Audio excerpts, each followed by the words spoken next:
आप सभी लोगों को मेरा प्रणाम। हमारे YouTube चैनल में आप सभी लोगों का बहुत बहुत स्वागत है। आज का हमारा प्रसंग रहेगा कि भगवान तुमने देर क्यों लगाई। देखो, जब हम एक अपने परिवार में किसी भी व्यक्ति का नाम पुकारते हैं तो वो तुरंत हमारे सामने हाजिर हो जाता है। चाहे हम अपने पिता को, माता को, बहन को, बेटी को, पुत्र को, पुत्री को, किसी को भी उसके नाम से हम पुकारते हैं, आवाज देते हैं तो वो तुरंत हमारे सामने हाजिर हो जाते हैं, प्रकट हो जाते हैं। लेकिन जब हमारे ऊपर विपदा आती है, दुख आता है, तो हम भगवान को याद करते हैं, फिर भगवान हमारे सामने प्रकट क्यों नहीं होते? ये एक बहुत बड़ा प्रश्न है। तो जिस समय द्रौपदी जो है भरी सभा के बीच में उसके वस्त्रों को हरण किया जा रहा था, उसको नग्न किया जा रहा था दुशासन के द्वारा, तो उस समय द्रौपदी ने भगवान से कहा कि हे प्रभु, आपने आने में देर कर दी। भगवान कहते हैं, द्रौपदी, देर मैंने नहीं लगाई, देर तो तूने लगाई। जब तक मनुष्य के अंदर बल का, पद का, मान सम्मान का, बुद्धि का, योग्यता का, परिवार व इष्ट मित्रों का सहारा बना रहता है, तब तक ना तो असली प्रार्थना होती है और ना ही असली शरणागति ही होती है। और इन दोनों के बिना भगवान कभी भी प्रकट नहीं होते। तभी तो भगवान कृष्ण ने अर्जुन को यही समझाया कि अर्जुन, सर्वधर्माणि परित्यज्य मामेकं शरणं व्रज, अहं त्वा सर्व पापेभ्य मोक्षयिष्यामि मा शुचः। कि अर्जुन, संपूर्ण धर्मों का त्याग करके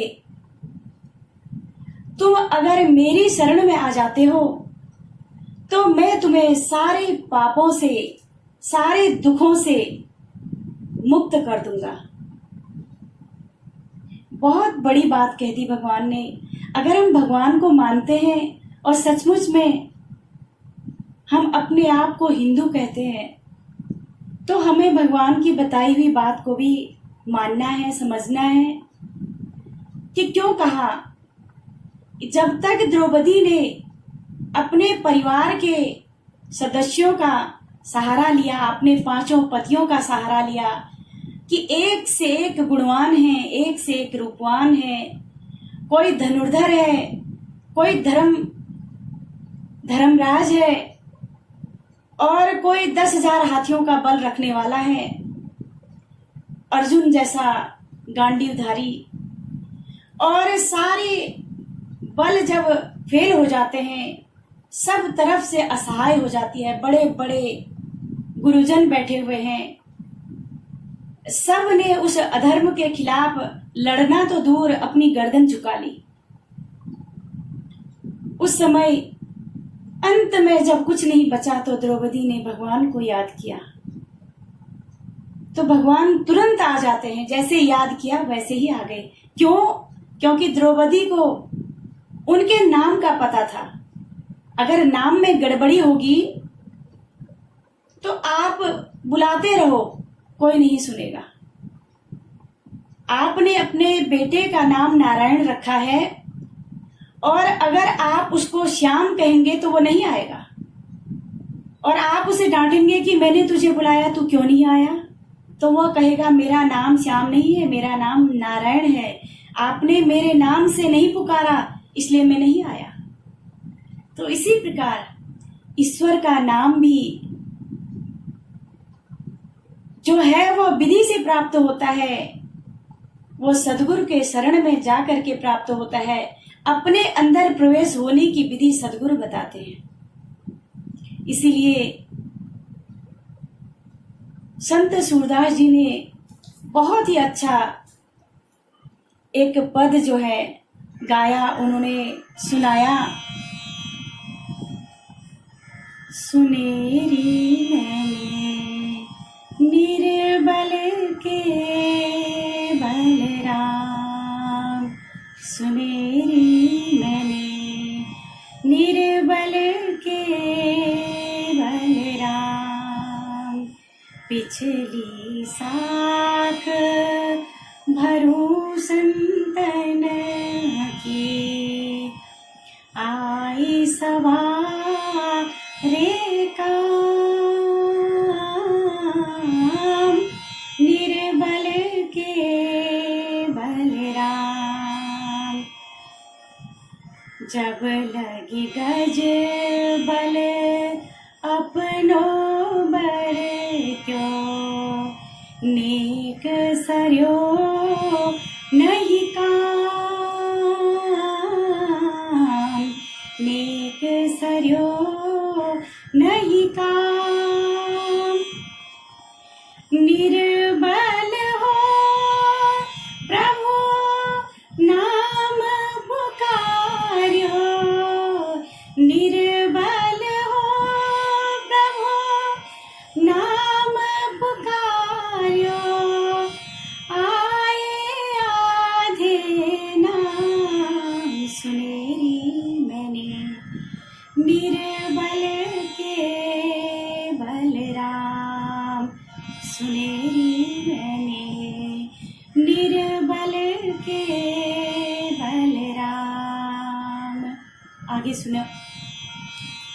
द्रुपद सुता ने जब ही पुकारा, द्रुपद सुता निर्बल भयता दिन, तज आए निज धाम,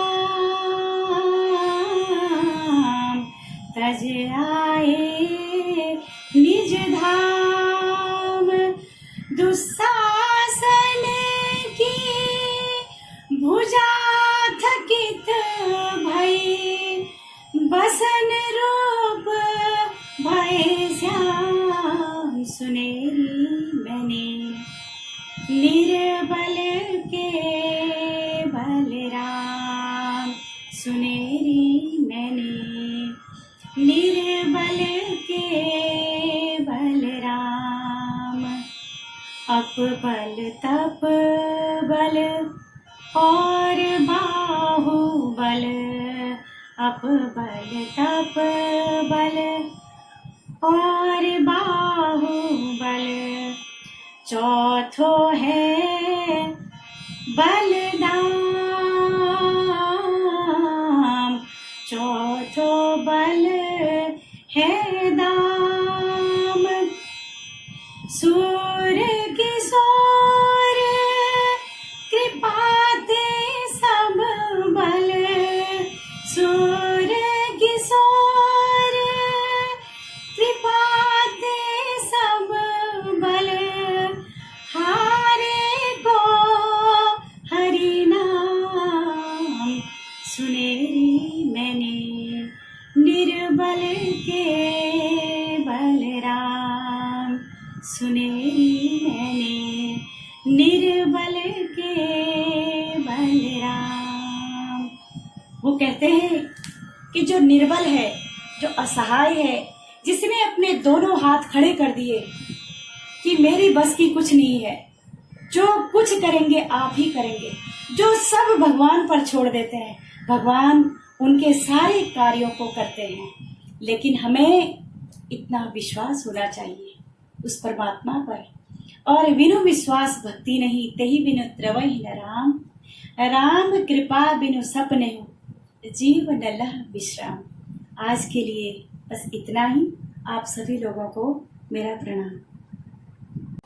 Like, subscribe and press the bell icon. Like, subscribe, and press the bell icon.